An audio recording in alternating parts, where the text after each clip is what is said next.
Olá pessoal, bem-vindos e bem-vindas. Essa é a nossa segunda videoaula teórica, com exposição de conteúdo teórico. Hoje, dia 2 de fevereiro. Eu pretendo então, como está lá no plano de aulas, eu pretendo concluir esse primeiro movimento do curso, que no fundo durará 8 semanas. Então eu pretendo concluir esse primeiro movimento do curso, que é uma exposição, infelizmente muito geral, de alguns trechos da Ilíada de Homero, trechos esses fundamentais para circunscrever uma temática que nos interessa. Eu não vou repetir qual é a temática, mas bem, posso repetir, é pensar de que maneira a mitologia criou condições de possibilidade para se refletir, para que fosse possível refletir. A mitologia cria as condições para que fosse possível refletir acerca das ações humanas, Então, eu estou pressupondo aqui que um debate ético fundamental pressupõe justamente uma reflexão sobre as ações humanas, sobre as causas e consequências das ações humanas. O modo pelo qual a Ilíada de Homero escancara uma visão sobre as ações, o modo de se conceber e compreender as ações, e isso é o que, digamos assim, está nesse primeiro movimento do nosso curso. Repito, esse primeiro movimento durará até pelo menos a 8ª aula, porque nós vamos agora expor alguns trechos, eu vou expor alguns trechos da Ilíada, e depois nós vamos ler, trecho a trecho, os comentadores, os intérpretes, que falam sobre os trechos que nós estamos lendo. Eu achei muito importante colocar vocês em contato com o texto do Homero, porque faz parte da filosofia ler os textos. Nós não podemos exprimir o que nós achamos, tá? Ah, mas eu sou inteligente, eu passei em primeiro lugar na UNB. Não, porque não é isso que se trata, gente. Vocês extraem conhecimento de textos dentro da universidade. Então, não que o texto seja a única forma de obtenção de conhecimento, mas quando vocês estão discutindo temas, vocês têm que ter o texto diante de vocês. Curso de filosofia não é o que a gente acha, o que a gente pensou durante a vida inteira. É o que o texto permite pensar. Eu vou avisar isso muitas vezes, para depois que ninguém se sinta enganado, quando, por exemplo, eu passar o tema e o roteiro do trabalho. Eu espero de vocês reflexão dos textos. Texto. Eu estou insistindo nisso porque eu noto às vezes que a filosofia, porque ela é muito viva, A reflexão é muito viva, é alguma coisa viva, um bicho vivo a reflexão humana. Então muitas vezes a gente reflete a partir de impressões que nós temos, de conhecimentos, experiências que tivemos, de leituras que nós fazemos. Mas as leituras que a gente faz foi da Ilíada? Foi dos trechos que eu passei? Não. Se não, é melhor a gente... Sabe, a gente tem que querer menos para poder mais. Eu falo isso com os meus... como metodologia de pesquisa, de leitura em filosofia, eu sugiro sempre o menos. Quanto mais restrito for a sua leitura a um determinado contexto, objeto, a uma obra, a um autor, uma autora, melhor. Melhor porque abrir demais, pessoal, vai dar problema. Porque por mais que vocês abram, vocês vão descobrir que tem pessoas lendo há 20, 30 anos outros textos e eles conseguiram abrir bem mais do que alguém que está fazendo um curso introdutório. Então, parcimônia. Vamos ter... Eu percebo que a gente tende a isso. Mas este curso não vai pedir de vocês isto na hora do trabalho. E eu tenho que deixar isso muito claro. Mas, professor, meu curso de filosofia eu não posso dar minha opinião? Não. O curso de filosofia não é opinativo. Infelizmente. Eu poderia falar isso de uma outra maneira, mas... eu prefiro ser sincero com vocês. Isso não é mal nenhum, viu, pessoal? Não é mal nenhum, não tem problema nenhum. Professor, eu queria dar minha opinião. Sim, pode dar, as aulas estão para ir para isso, principalmente a parte em que a gente está tendo atividades síncronas. Vocês podem falar. Vocês vão ver que eu sempre vou tentar levar vocês para a discussão do texto. Sempre. Sempre. Bem, a aula de hoje é para que a gente encaminhe a essa exposição. Não vou chamar de interpretação da Ilíada, porque não se trata de interpretação, são 2 aulas apenas. que eu programei, é uma exposição de trechos da Ilíada que eu acho fundamentais para a gente, a partir da quarta semana, de fato, começar a compreender o que pode ser extraído desses trechos, tá? Então, o que me parece fundamental é eu mostrar para vocês que quando eu estou falando alguma coisa, eu estou marcando onde isso está no texto, localizando, né, e de certa maneira mostrando a vocês como é que eu considero que deve ser feita a interpretação em filosofia, interpretação de texto em filosofia, tá bom? Eu vou já antes, eu me lembrei, né, eu peço desculpas ao Paulo César, ele fez alguns comentários aqui no fórum. Eu me esqueci de falar sobre esses comentários. Vou ser breve aqui, Paulo César, e a gente pode voltar a essas questões na próximo encontro, se você não se sentir satisfeito.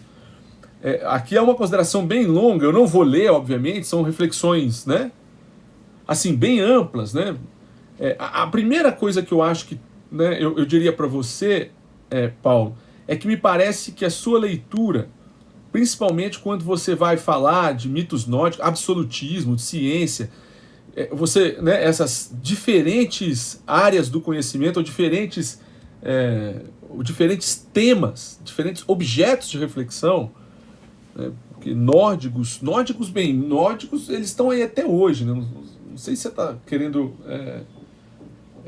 os suecos estão falando de mito até hoje, né? Aliás, né, enfim, a Suécia, para muitos, foi uma grande decepção. O que está acontecendo lá politicamente, realmente, né, é um mito, né? Eles também têm lá o mito, né? Mas me pareceu assim, absolutismo recolocado como mito. É isso que eu queria mostrar para vocês.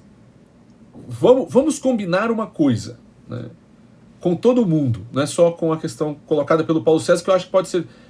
Mito não significa o que convencionalmente se chama de mito, tá bom? Mito não significa isso, né? Ah, professor, então defina o mito. Então vamos lá, né?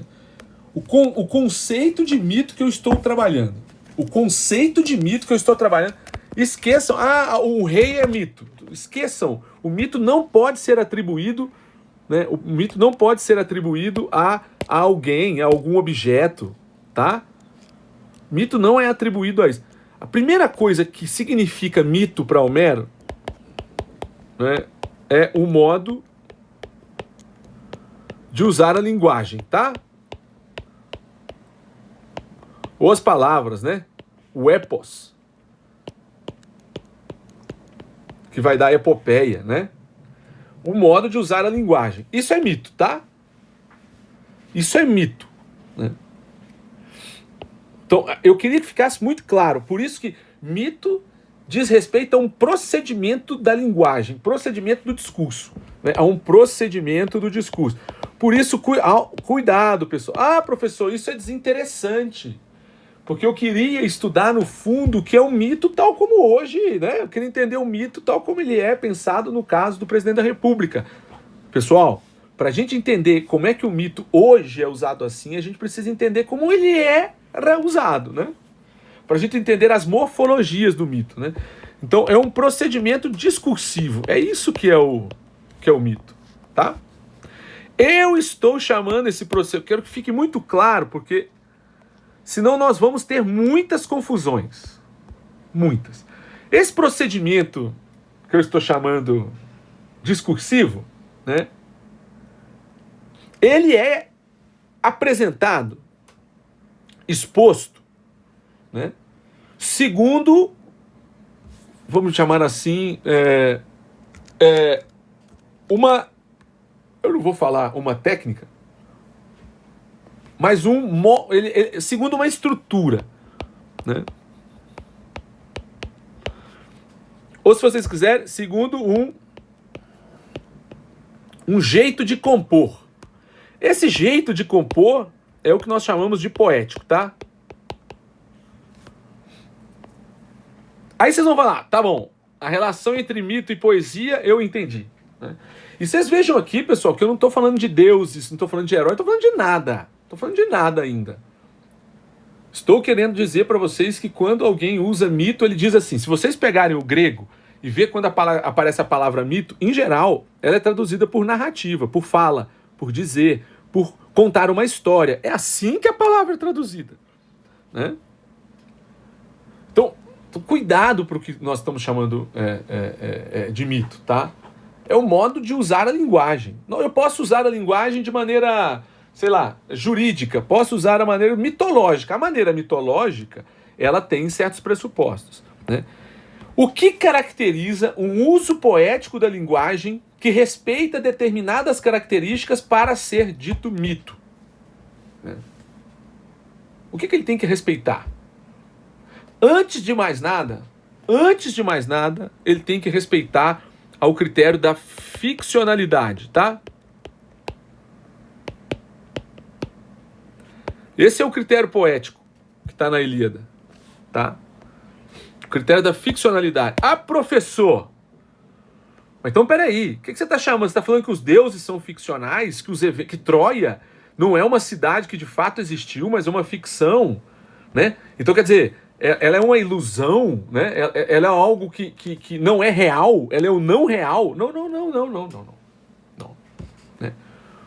Por ficcionalidade, né, eu emprego um termo que diz o seguinte, né?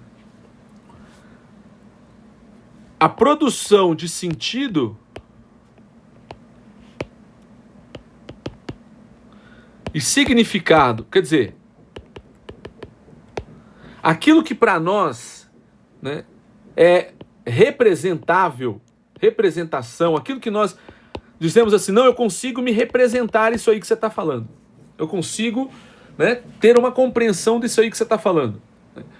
O modo, claro que tem outros critérios, né? Tem a métrica, papapá, etc. Mas enfim, eu não vou falar de critérios muito técnicos, né? Muito técnicos.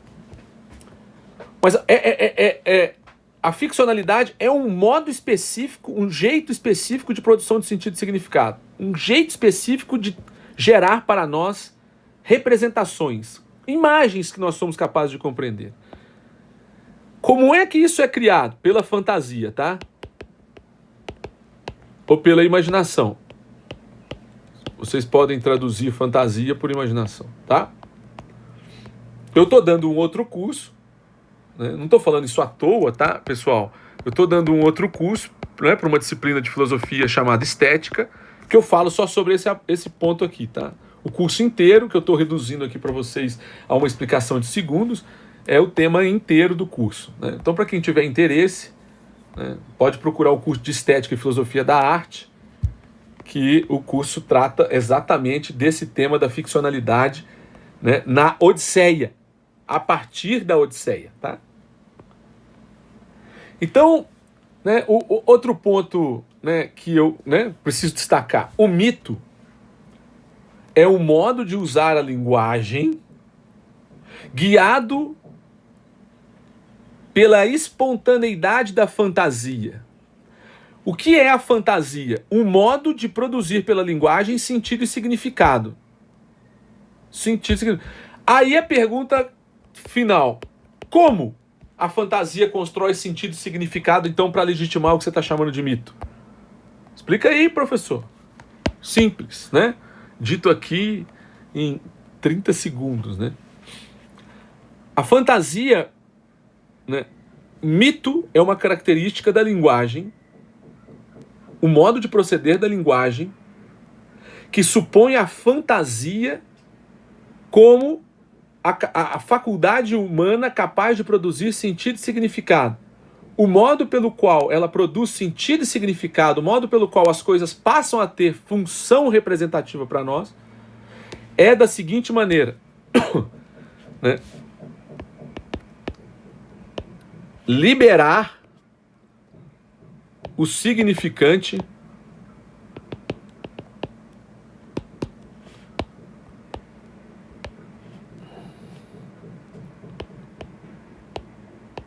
de uma função descritiva. ou denotativa. O que eu quero dizer com isso?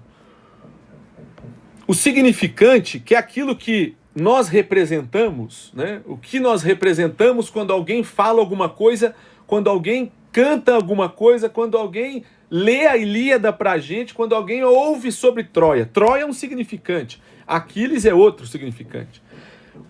A imaginação homérica libera a linguagem de obrigá-la a construir o significante como se ele tivesse que pressupor uma função descritiva.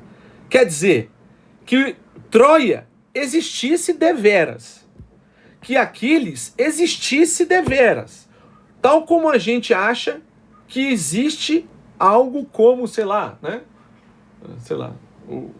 o computador ou o celular a partir do qual agora vocês assistem essa aula, né? A linguagem liberada do sentido denotativo, ela é sempre, então, o contrário disso, conotativa, tá? Portanto, figurada, se vocês quiserem, né? A riqueza da linguagem figurada é o que viabiliza, por exemplo, eu acreditar em deuses e heróis, sem que para isso eu preciso perguntar assim, eu já escutei muito isso, mas Jesus existiu? Gente, pelo amor de Deus, né? Não precisa ter existido. A pergunta não é essa. A pergunta é, dado que eu acredito, como é que eu passei a acreditar? Tá? Como é que eu passo a acreditar no universo homérico, né? Deixando de exigir que a linguagem tenha que apontar no mundo, tenha que demonstrar no mundo, tenha que provar no mundo que existe uma Troia, que existe um Homero, que existe um deus chamado Poseidon, que é o deus do mar. Você não precisa ficar... Isso não está propriamente pressuposto na linguagem que cria o universo mítico. A linguagem que cria o universo mítico é uma linguagem prenhe de figuração. Então, o que é o mito? A crença na ficcionalidade da linguagem, na sua capacidade de criação de significado e sentido, independente do real. Isso é mito, pessoal. E mito, a palavra vai dar, por exemplo, como a gente chama, né, histórias, né? Ou, se vocês quiserem, as fábulas. É isso que é mito. A capacidade de efabular, tá? Isso é mito. Zeus, para mim, não é um deus que parece com um homem, né? É barbudo, cabelos brancos, eu não tô nem aí com as características humanas dele. Isso é antropomorfismo. O antropomorfismo só é possível porque eu faço uso da fantasia, a fantasia gera sentido e representação para mim através de um recurso conotativo ou figurado, né? Aí, né, a fantasia vai lá e oferece, por exemplo, né, metáforas, metonímias, sinédoques, enfim, né, uma infinidade, né, de tropos, né, que me permitem, então, criar sentido e significado a partir de usos figurativos da linguagem, né? Então, para que eu crie deuses, né, eu tenho que confiar plenamente na ficcionalidade da linguagem. E isso é o que garante a mitologia, tá bom? Estamos agora, né? Eu vou mostrar isso para vocês. Estamos agora mais ou menos. Então, esse aqui é o problema da razão, né? A razão não. Que texto de vocês aí que, né, estão em diferentes cursos, quando vocês escrevem um texto, que professor que admite vocês escreverem esse texto na forma de ficção? Nenhum. O estilo dissertativo, monográfico, que predomina, né, de consistência lógica, que eu vou pedir para vocês no trabalho, de consistência lógica de argumentos, né, de coesão, né, de relação, estruturas, de relação entre premissas, né, que, articuladas de uma determinada maneira, geram uma conclusão convincente. Tudo isso aí que pertence a uma certa lógica, isso não tem nada a ver com... né? Então, mito não é uma característica de uma pessoa, é uma característica da linguagem. Porque mito, em grego, significa narrar, ou narrado, ou um conto. Isso é mito. Mito, em grego, é conto. Conto como contar uma história, um raconto. né? Como o nosso querido Trajano às vezes traduz mito, né? Um raconto, tá? Narrar um raconto. Pode procurar que essa palavra existe, tá bom? Então, essas questões colocadas aqui, Paulo, poderíamos pensar o mito como uma forma infante da razão? Não. Quem pensa isso aqui é quem não pensa conforme o que eu estou sugerindo. Porque, veja, né, a razão, ela se tornou autônoma em relação a essa linguagem construída ficcionalmente. Tá? E uma das formas, por exemplo, dela construir essa autonomia foi justamente fazendo uma crítica do sentido conotativo da linguagem, né? Dizendo que ele era muito poético e que nós devemos banir esse sentido conotativo porque ele faz muito mal.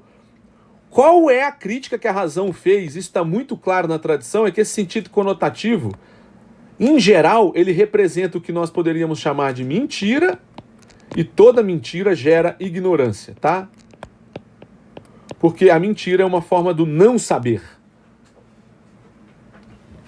Tá? Isso é uma forma também de lermos a história da filosofia, né? Um pouco diferente, heterodoxa, diria assim. Eu não sou ortodoxo nessas interpretações. É uma forma da gente ler. Então, Paulo, eu pediria muito cuidado para que a gente não avançasse num contexto em que não existe, tá? Eu vou mostrar isso agora ao longo das 8 semanas, tá? Enfim, que essa linguagem tem que o mito como linguagem, ele tem que funcionar para nós como construção de mundo fundado na imaginação poética. É isso que é o mito. E você vai ver que o mito, enquanto cria sentido, né, e significado para as coisas, né, a partir de um fundamento, né, poético, fantasioso, vocês vão ver que tipo de sentido ele cria. No caso específico, um sentido sobre a ética. E mais, uma ética pensada propriamente, né, no caso do Agamenon, e é isso que eu queria discutir hoje, né, a partir da questão fundamental, né, que é aquela que eu coloquei no plano de curso, né? Eu sou capaz de fazer coisas, sou capaz de assumir minhas responsabilidades, mas eu não sou capaz de compreender algo como escolha. No universo mítico que gera sentido e significado, visão de mundo, porque ele é uma narrativa, né? Ele é um modo de contar histórias, ele é o conto de histórias, né? A fantasia está tão livre que ela é capaz até mesmo de sugerir coordenadas que nos balizam ou balizam as ações e as ações humanas, né, e o modo como nós nos organizamos em torno de determinados valores que orientam a nossa vida em comunidade. É isso que eu queria mostrar para vocês, né? Um grego jamais poderia escrever a sua constituição até Aristóteles, pensando, por exemplo, no primado do livre-arbítrio, tá? Ou, como vocês quiserem, eu não poderia ter o artigo 5º da Constituição Federal lá, né? Liberdade é um conceito que os gregos não derivam da possibilidade que eu tenho de querer, de agir diferentemente do que eu quero. Então eu quero matar alguém, mas eu posso controlar o meu querer, né, e agir diferentemente ao que esse impulso queria determinar. O grego vai achar isso uma responsabilidade, né? Uma irresponsabilidade, né? Como se eu pudesse fazer diferente. E aí nós caímos direto no contexto do nosso curso, aliás, da nossa figura fundamental, que é o nosso querido Agamenon, né? Aliás, desculpa, eu não vou passar para o Agamenon imediatamente, não, mas eu também acho que existe outra questão aqui do Paulo, que também é bem longa. Aqui acho que é um comentário sobre, né, Se você quiser, Paulo, eu passo para você textos que vão falar sobre isso, né? Você está fazendo uma interpretação da Bíblia. Esses temas que aparecem na Bíblia, que aparecem na Ilíada, já aparecem em outros tantos textos. Se você tiver interesse de conceber, de entender como é que isso depende de uma tradição ainda mais antiga do que o judaísmo, eu te passo o livro para você estudar. Mas não dá para falar sobre essas diversas tradições e por que há umas possíveis... Não é coincidência, tá?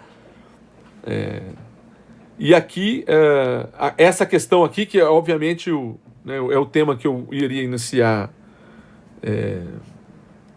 o texto hoje, que é um pouco tentando explicar para vocês, né? Você insiste na questão de que o mito é usado para a condução das massas e uma forma infante da razão. Não é isso. Não é isso. A razão, por exemplo, no caso de uma... Porque não adianta, Paulo, a gente chamar de razão... assim, razão. Razão para quem? Né? Para Aristóteles. A gente precisa situar o leitor, né? O ouvinte. Então, razão para quem? Para Aristóteles. Então, Aristóteles chama o que de racionalidade? Nós vamos ver na ética o que ele chama de racionalidade. Ele chama de racionalidade a possibilidade que nós temos de intervir no domínio do nosso querer. Isso ele chama de razão, ou faculdade intelectiva. Nós vamos ver isso, tá? Nós vamos ver isso funcionando, digamos assim. Então eu peço para que você segure um pouco aí o avanço nesses conceitos, porque para que eu avance, eu preciso mostrar para você qual é o conceito de razão em Aristóteles. E como é que esse conceito de razão em Aristóteles aparece na ética de Aristóteles, confrontando a ética de Aristóteles com a ética da poesia grega apresentada na Ilíada. Tá? Então, assim, a gente precisa, pessoal, ter âmbitos circunscritos. Aqui no curso de filosofia, nós não podemos deixar de lado, né, algo muito importante, né, que é a restrição temática. Nós não podemos misturar campos, só que porque eles nos parecem misturáveis, né? Então, eu não posso misturar geometria não euclidiana com geometria euclidiana. Então não vamos misturar esses tópicos, porque ao misturarmos, né, a gente vai ter problema. Então, as perguntas sobre, né, a questão do engano de Zeus, o motivo da briga, né, qual é a saída de Agamemnon, etc. e tal, é o que eu vou comentar agora aqui, né, justamente partindo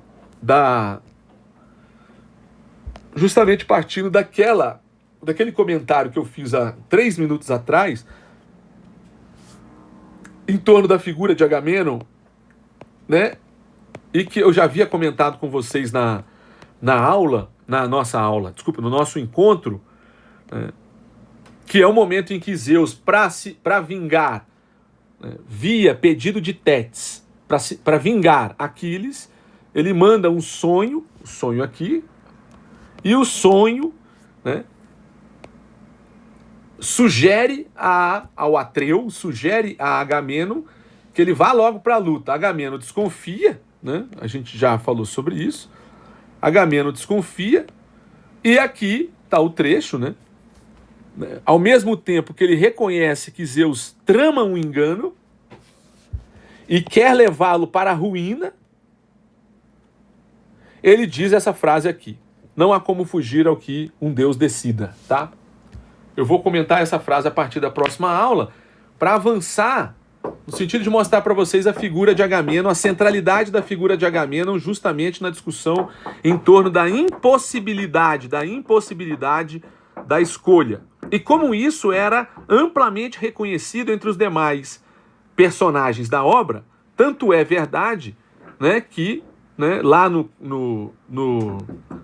canto 19, que hoje eu termino esse canto 19, vou falar sobre o 9 e o 19 hoje, tanto é que no canto 19, alguém está mexendo aqui, pessoal, reforma, tá esse barulho aí, enfim. Tanto é que no canto 19, né, o Agamemnon vai falar pro Aquiles, né, e todo motivo da ira que canta a Ilíada, né, é porque Agamemnon fez o que fez contra Aquiles. Ele vai falar que ele é um herói sem culpa. E Aquiles vai falar, é verdade, né? É verdade. Mas peraí, você disse que o Agamenon fez. Sim, ele fez. E por isso eu quero vingança a ele. Mas, peraí, se ele fez o que fez, como é que agora você sabe? Ele diz pra você que ele não teve culpa no que ele fez. Claro que ele tem culpa, ele é o responsável pelo que ele fez. Não, você tá confundindo. Uma coisa é a inevitabilidade da ação. Ele tinha que fazer o que foi escolhido pelos deuses, mas isso não quer dizer que ele poderia escolher diferentemente do que já tinha sido escolhido pelos deuses, tá? Então esse é que é o ponto que eu gostaria de sugerir para a nossa discussão. Como é que a mitologia, no caso especificamente da figura de Agamenon, sugere uma discussão extremamente importante sobre ética. Vou terminar aqui então a primeira